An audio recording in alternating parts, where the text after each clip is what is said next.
Hello বন্ধুরা, আমি চলে এলাম ঝুমা পাকশালায়। দেখো আজকে আমি তোমাদেরকে এই দেখো, এগুলোকে কাচকি মাছ বলি আমরা। আমাদের এখানে কাচকি মাছ বলে বিক্রি করে, এগুলোকে আমরা কাচকি মাছই বলি। যাই হোক, এই আমি কাচকি মাছ দিয়ে আর এই যে সমস্ত সবজি কেটেছি, পেঁয়াজ কলি আর শিম, কফি, বেগুন, আলু আছে, এই দিয়ে আমি তোমাদের কলা পাতা করে আমি একটা রান্না দেখাচ্ছি। তোমরা সাথে থাকো, দেখো আমি কি করে করি। প্রথমে আমি যে মিক্সার জারে তোমার এই যে কালো সর্ষে আর সাদা সর্ষে মিশিয়ে নিয়েছি। এটা কয়েক কোয়া রসুন দিয়ে আমি একটু কয়েক কোয়া রসুন আর তোমার হলো কয়েকটা কাঁচা লঙ্কা, যে যেরকম ঝাল খায় সেভাবে মানে দিতে হবে। যাই হোক, এই যে আমি কটা লঙ্কা দিলাম আর আর দেব অল্প নুন, দেব অল্প একটু নুন দিয়ে আমি পেস্টটা করে নিয়ে আসি। দেখো এবার মাছের মধ্যে আমি কিছু সবজি দিয়ে দিচ্ছি, কারণ এত সবজি আমার কলা পাতাতে ধরবে না, তাই অল্প অল্প করে কিছু সবজি দিয়ে মাছের সাথে আমি মশলা দিয়ে মেখে নেব। দেখো এই যে সবজি দিয়ে দিলাম, আর পেঁয়াজ কুচিটা খুব একটা বেশি দেব না, কারণ যেহেতু পেঁয়াজের পাতা সব মানে গাছ তো ওটা, পেঁয়াজও আছে পাতাও আছে, এই জন্য পেঁয়াজটা অল্প করেই দিচ্ছি। দিয়ে এবার আমি এই যে সর্ষে বাটা, যেটা সর্ষে আর রসুন দিয়ে বেটে নিয়ে আসলাম, মানে পেস্টটা তৈরি করে নিয়ে এলাম, সেটা দিয়ে দিলাম। আর হলুদ দিয়ে দিচ্ছি, হলুদের গুঁড়ো 1 চামচ হলুদের গুঁড়ো দিয়ে দিলাম। আর স্বাদ মতন এবার আবার নুনটা দেবো, যেহেতু সর্ষে বাটাতে নুন ছিল সেজন্য এবার আমি নুনের পরিমাণটা একটু কমিয়ে দিচ্ছি। আর দিয়ে দিচ্ছি কাঁচা তেল, খুব ভালো করে মেখে নেব। এবারে আমি দেখো ফ্রাই প্যান বসিয়ে রেখেছিলাম, ফ্রাই প্যানটা গরম হয়ে গেছে। এবার আমি ফ্রাই প্যানের মধ্যে অল্প করে তেল দিয়ে দিচ্ছি।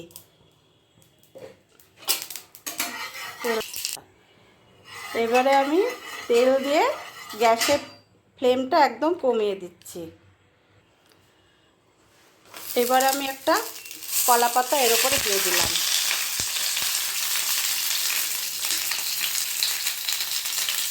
আর একটা কলা পাতা এর উপরে দিয়ে দিলাম, দুটো কলা পাতা দিলাম। কলা পাতা দিয়ে এবার যে আমি মাছের সাথে সমস্ত সবজিটা মেখেছি সেইগুলো আমি এর মধ্যে দিয়ে দিচ্ছি। সমস্ত মাখা মাছের সাথে সবজিগুলো দেওয়া হয়ে গেছে। এবারে আমি কিছু ধনেপাতা কুচি এর ওপর দিয়ে দিচ্ছি। এবারে আমি একটা থালা দিয়ে দেখো চাপাটা দিয়ে দিচ্ছি, যাতে মানে পাশ দিয়ে ভাপটা বের না হয়ে যায়, সেটা লক্ষ্য রাখতে হবে।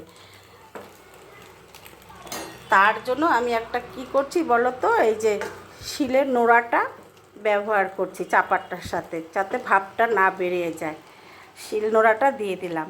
এবার আমি এইভাবে এক পাশ 15 মিনিট রাখবো। 15 মিনিট বাদে এসে আমি উল্টে দেব। 15 মিনিট বাদে আমি চলে এলাম, দেখি এবার ঢাকনাটা খুলে কি হলো।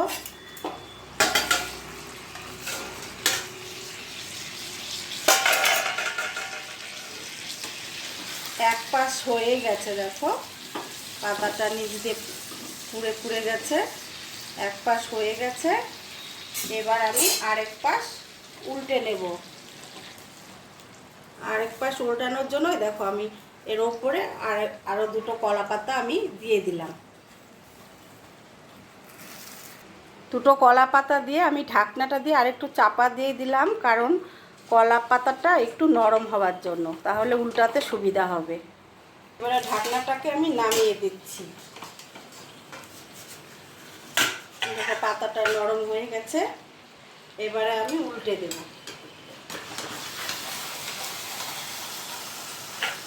এই থালাটার মধ্যে এভাবে আমি উল্টে নেব। উল্টে দিয়েছি, এক পাশ হয়ে গেছে। এবার আমি এই পাশটা করে নিচ্ছি। দেখো এবার আমি আবার কলা পাতা উপর দিয়ে চাপা দিয়ে দিচ্ছি। চাপা দিয়ে তোমার এই যে ঢাকাটা দিয়ে আমি আবার নোড়াটা দিয়ে দিচ্ছি। নোড়াটা দিয়ে আবার এই পাশটা 15 মিনিট রাখবো। রাখার পর তোমাদের দেখাচ্ছি। দেখো আমার রান্নাটা কিন্তু হয়ে গেছে। আমি এবার এই নোড়াটা উঠিয়ে দিচ্ছি। আর চাপা ঢাকাটাও আমি খুলে দিচ্ছি।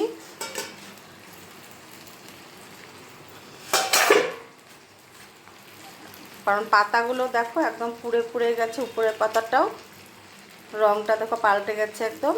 আর এখন আমি গ্যাসটা অফ করে দিচ্ছি, একটু ঠান্ডা হলে তোমাদেরকে আমি নামিয়ে দেখাচ্ছি। এত গরম তো আমি ধরতে পারবো না, একটু পরে দেখাচ্ছি ঠান্ডা হলে। দেখো অনেকটাই ঠান্ডা হয়ে গেছে, এবার আমি তোমাদেরকে নামিয়ে দেখাচ্ছি। দেখো সামনে নিয়ে নিন, অত পড়ে যাবে। এই যে দেখো, দাঁড়াও, এই দেখো পাতাতে তো ঢালতেই হবে। আমি তোমাদের দেখো দেখো নিচটা পোড়া পোড়া হয়েছে খেতে। দেখো আমি তোমাদের পুরোটাই ঢেলে দেখাচ্ছি। দেখো এরকম একটু পোড়া পোড়া হবে, তবে এটা খেতে ভালো লাগবে। এরকম চচ্চড়িটা খুব ভালো লাগে খেতে, ভাতের সাথে খেতে খুব ভালো লাগে। যদি রান্নাটা তোমাদের ভালো লাগে আমাকে লাইক কমেন্ট করো, শেয়ার করো। সকলে ভালো থেকো, সুস্থ থেকো।